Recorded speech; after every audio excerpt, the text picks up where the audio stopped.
5 años de la cuarentena, sí, o de la pandemia, pero puntualmente de la cuarentena, que se cumplieron hace unos días, la semana pasada.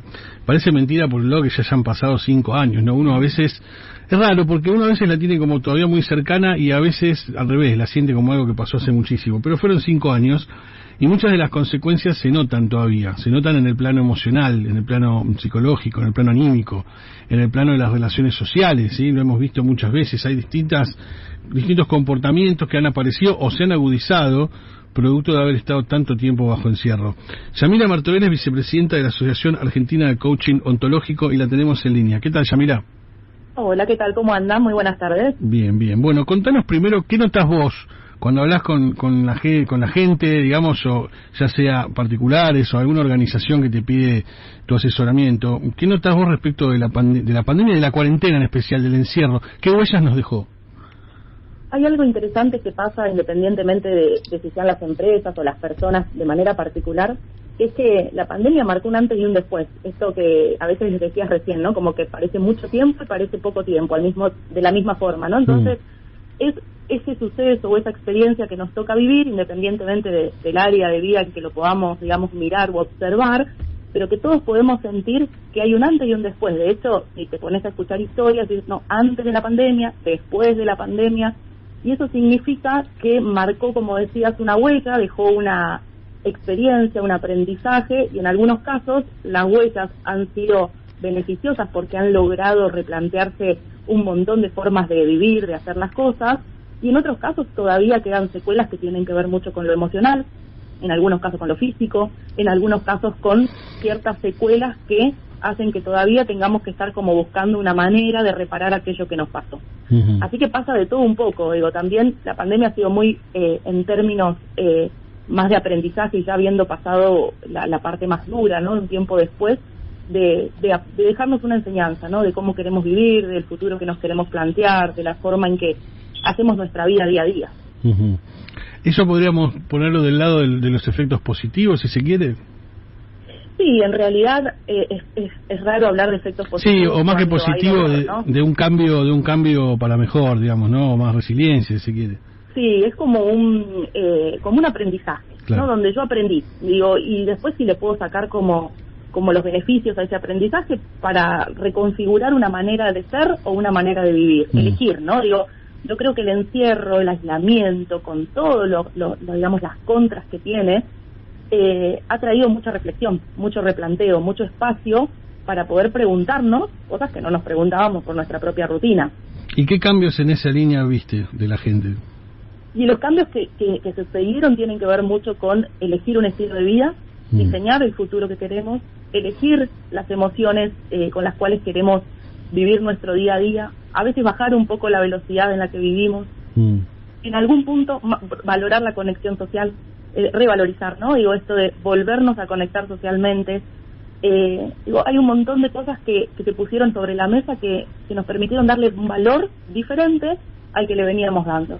Uh-huh. Y en ese sentido creo que más allá que hay un antes y un después, y las cosas no vuelven a ser igual después de la pandemia de ninguna forma, tanto para los efectos, digamos, más positivos o los negativos, creo que nos permitió la reflexión y encontrarnos con nuestras versiones también, ¿no? Es decir, ¿qué me pasa a mí? Algo que en muchas ocasiones habíamos perdido por la velocidad y la hiperconexión. Uh-huh. Y por el lado de de las huellas o las cicatrices que han dejado mucha gente el aislamiento, ¿cuáles notás que son las principales? En cuanto a las huellas que el aislamiento genera, tiene que ver mucho con algunos efectos emocionales, ¿no? Digo, que producen, que tienen que ver con ciertas tristezas, con ciertas angustias, a veces con ansiedad, a veces con algunas cuestiones de sentimiento de soledad.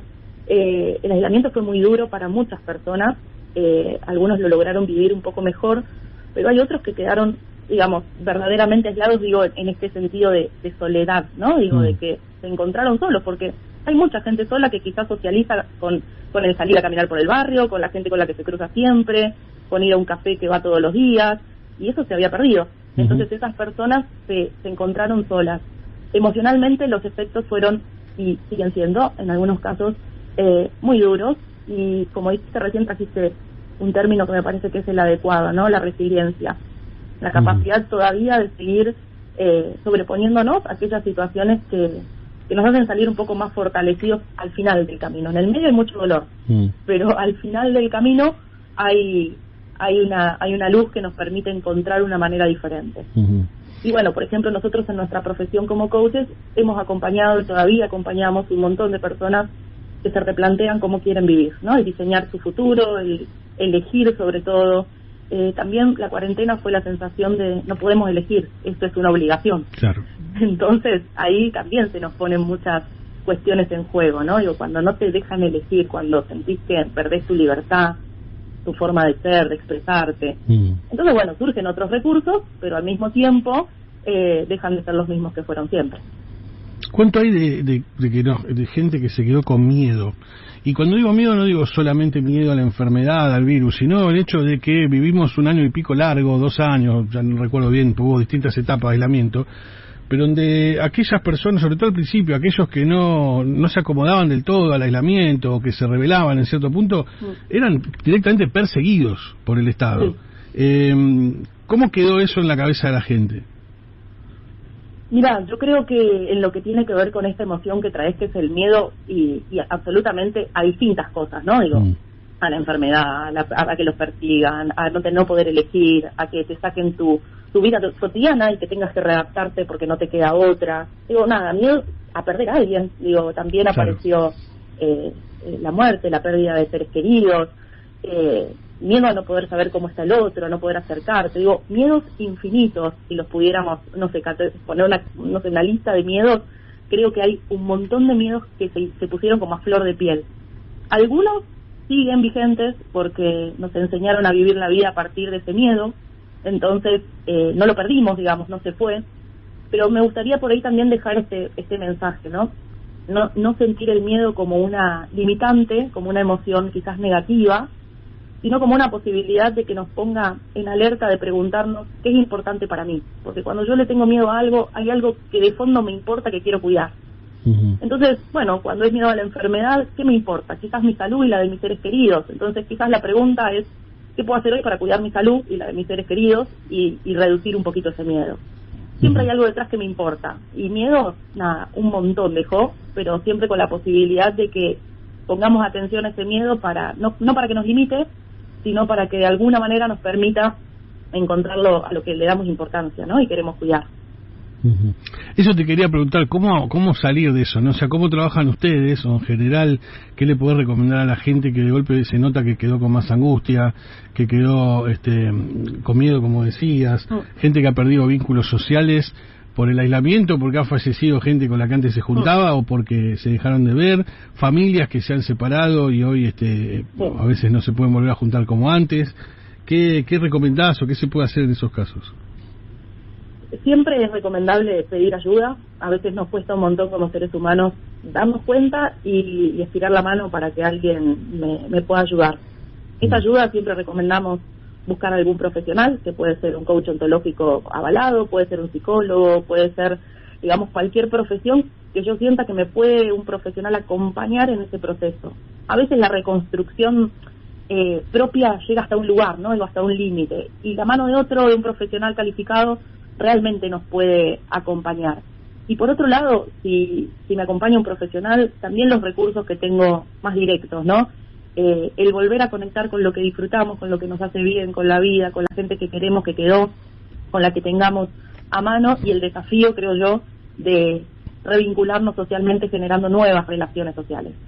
Es un gran desafío porque a veces, perdimos la habilidad de saber cómo, ¿no? Digo, ¿y cómo consigo nuevas amistades o nuevos vínculos? Bueno, hay que salir, hay que buscar cosas que nos gusten, tiempo de ocio, digamos, no todo requiere dinero, no todo requiere gran inversión, se pueden hacer, pero tiene que haber algo que es fundamental, la predisposición y darle valor e importancia a esto. Si yo quiero, y bueno, predisponerme, aunque me cueste, aunque no me resulte fácil, incluso me va a incomodar, pero hacerlo y salir.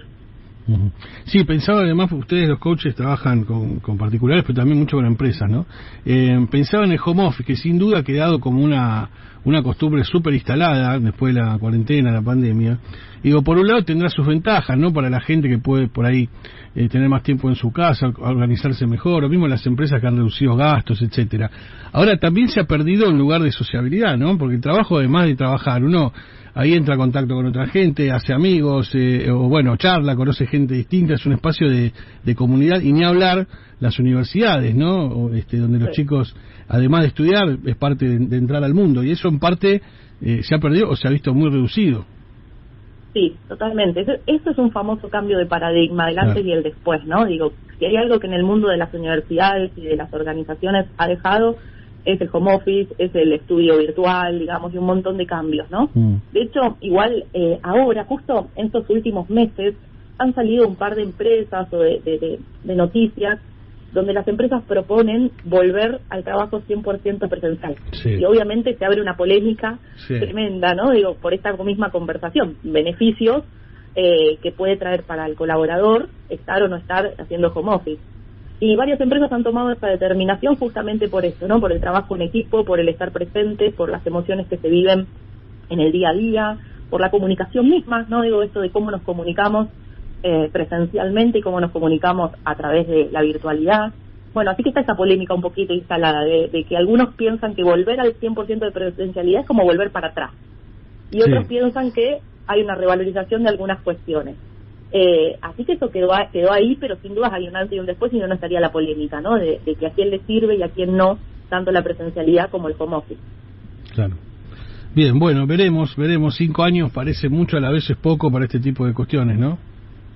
Sí, emocionalmente creo que todos podemos por un instante volver, cerrar los ojos y volver hacia atrás como si hubiese sido ayer. Tal cual. Y racionalmente entendemos que pasó un montón de tiempo en el medio, pero todos hay algún instante que nos marcó y nos dejó alguna huella. Por eso es que la sensación es que ¿cómo puede ser que haya pasado todo lo que pasó? Bueno, lo pasamos, acá estamos, y la idea creo yo que es sacar lo mejor que se pueda de todo eso, inclusive del dolor que es irreparable a veces. Muy bien, Yamila Martorell, vicepresidenta de la Asociación Argentina de Coaching Ontológico, muchísimas gracias. Gracias a ustedes, que tengan buen lunes. Bien, ya seguimos. Las cosas que pasan en Buenos Aires, en la radio pública de tu ciudad.